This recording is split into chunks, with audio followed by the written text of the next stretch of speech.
Hey everyone, Seedeaream is one of those AI tools that immediately feels approachable. There's no clutter, no confusing menus, nothing that pushes you into settings you don't understand. You just type what you want, pick a vibe, and it generates visuals that are surprisingly clean and consistent. It's the kind of tool that makes you feel like you're getting professional looking results without needing professional level skills. The outputs have a really nice balance to them. Sharp details, strong colors, and a good sense of composition. It doesn't drift too far away from what you asked for, which is a big deal if you've ever used AI tools that go completely off track. Characters look intentional, scenes feel stable, and styles don't come out distorted or overly chaotic. If you're making thumbnails, posters, concept art, or quick digital designs, it delivers images you can actually use without spending half an hour fixing mistakes.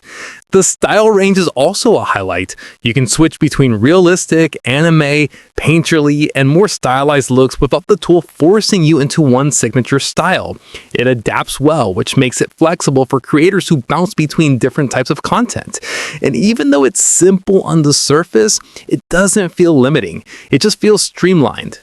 Of course, it has its quirks. Some complex poses, hands, or busy backgrounds can still come out a little off, and because the tool plays things a bit safe, the results can sometimes feel a bit too polished or predictable. It's great for consistency, but maybe not the best if you're chasing wild, experimental, or extremely stylized outputs. A few more advanced controls would definitely benefit power users.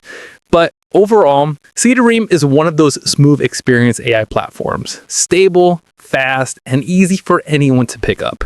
It hits that sweet spot between beginner-friendly and genuinely useful.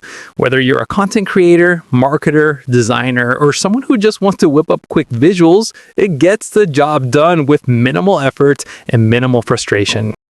And if this helped you out, don't forget to like the video, drop a comment, and subscribe to the channel. It helps a ton and lets me keep making honest reviews just like this.